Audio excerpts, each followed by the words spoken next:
The battlefield is not out there. It waits inside your skull. Steel and fire cannot wound you as deeply as your own illusions. 1,000 enemies cannot break you as swiftly as your own mind can betray you. Most men sharpen swords and polish armor, but they leave their thoughts dull, their spirits untrained, their hearts clouded with smoke. And when chaos descends, when storms roar, when silence presses against their chest like a blade, they fall, not because they lacked weapons, but because they lacked clarity. Clarity is the hidden edge. It does not glitter in the sun.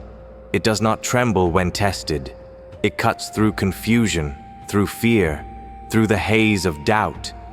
This is the void, not emptiness as weakness, but emptiness as power. A silence that roars louder than any war cry, a nothingness that reveals what truly is. Musashi carved this truth into silence. By knowing what exists, you can know that which does not exist. That is the void. Illusion is darkness. The void is light. Musashi walked this path alone, through duels at dawn, through nights in mountain caves, through the endless solitude of his own mind. He discovered what few dare to face. The void does not destroy you. It strips you. It leaves you bare so you may finally see. Ask yourself this now. What illusion blinds you today? What fog of craving, of fear, of comfort, of distraction still clouds your sight? Do you dare rip it away? Or do you prefer the mist, soft and blinding, to shield you from the truth? Clarity demands violence, not against others, but against your own deception. And so the first lesson, see the void as clarity. The darkness is thick.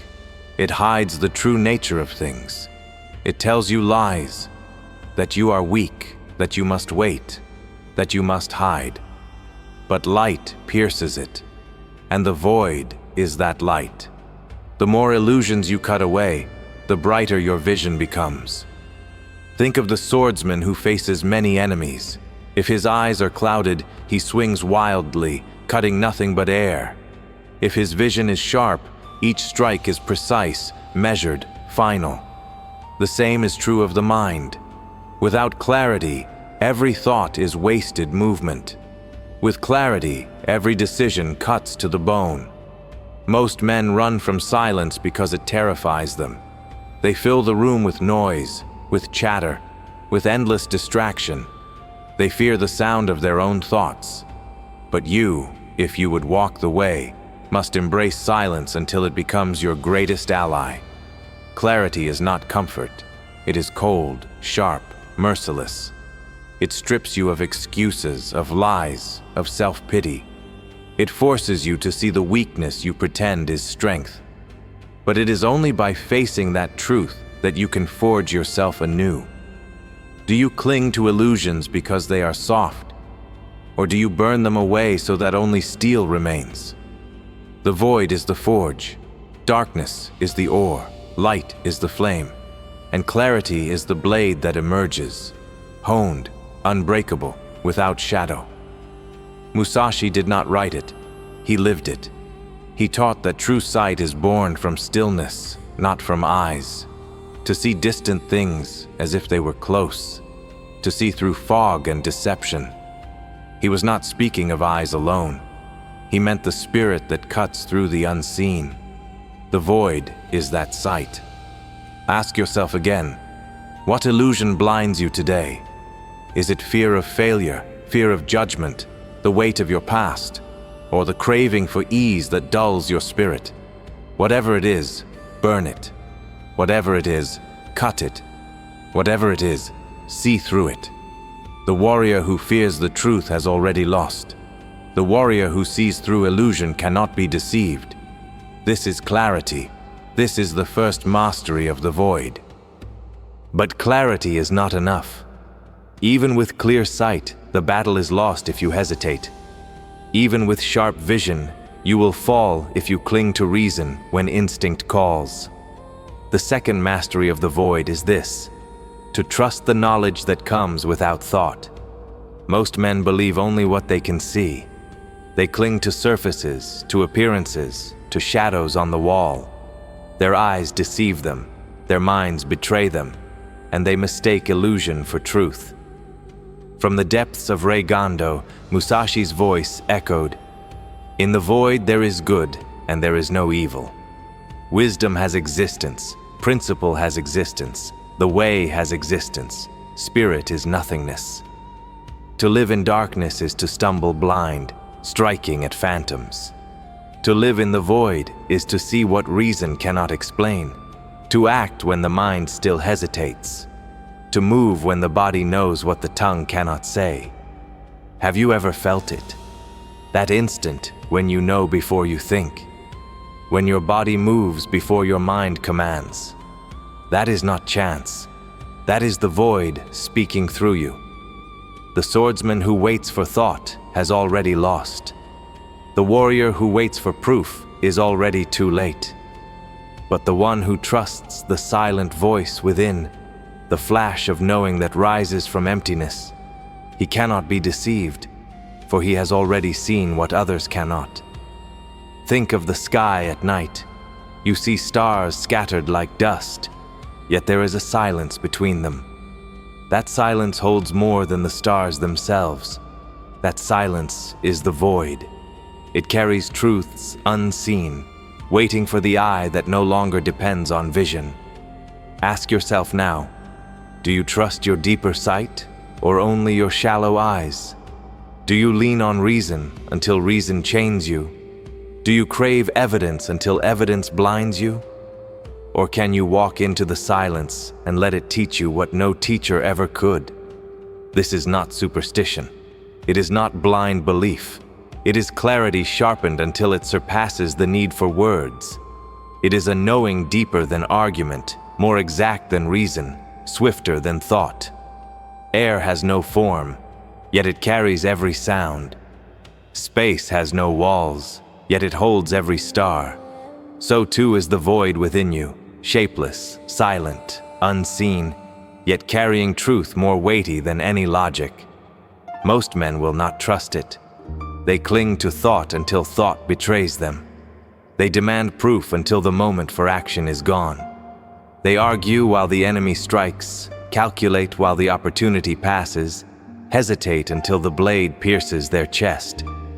But you, if you would walk the way, must learn to trust the silent knowing.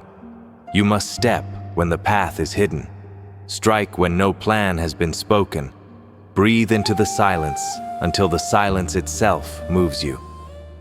This is the second mastery of the void, to see beyond the eyes, to know beyond the mind, to trust the unseen until it becomes more solid than stone beneath your feet. And yet even this is not the end. To see clearly is strength. To know beyond reason is freedom. But strength and freedom alone do not complete the way. The third mastery of the void is this: to transcend yourself and walk the endless path. Most men stop when the mountain seems climbed. They mistake the summit for the end. But Musashi knew there is no summit. The path climbs beyond the clouds, beyond the stars, beyond the limits of flesh and bone. His final revelation was simple and ruthless. By knowing the way broadly, you will see the void. And the void is nothingness. To walk this path is to understand that training is not a season, not a phase, not a task to complete. It is the marrow of your existence. You do not breathe once and call it life. You do not eat once and call it nourishment. So too, you do not train once and call it mastery. Ask yourself this: have you mistaken a milestone for the end? Do you celebrate too soon, claiming victory where only one battle was fought? Do you rest as if discipline were a prize instead of the air you must breathe? Most men do. They mistake comfort for achievement. They mistake applause for completion. They mistake arrival for mastery. And so they fall. But you, if you would master the void, you must never stop. The way is eternal, the path is infinite, and you must learn to love the endless climb. The truth is harsh. Most men will never transcend themselves. They will remain chained to comfort, to ego, to the craving for a finish line. They will never taste the freedom of the endless climb. But if you dare, if you abandon the illusion of an end, you will become unbreakable. For what cannot end cannot be broken. This is transcendence. This is the third mastery of the void. The void does not flatter you. It does not comfort you. It strips you bare, and in that bareness, it reveals the truth. Clarity is the first cut, light against darkness. Intuitive knowing is the second, silence against noise. Transcendence is the last, discipline against the endless horizon. You cannot master these by listening alone. You cannot master them by nodding in silence. You must step into the void yourself. This is the call. Burn away the illusions that cloud you. Trust the deeper sight that words cannot hold. Walk the path that never ends. Most will not answer. They will choose noise over silence, masks over truth, comfort over discipline. But you, if you are still here, if these words strike your chest like a blade, you already know you cannot turn back. So I ask you one final time, will you master the void, or will the void master you? Do not answer with words. Answer with silence. Answer with discipline.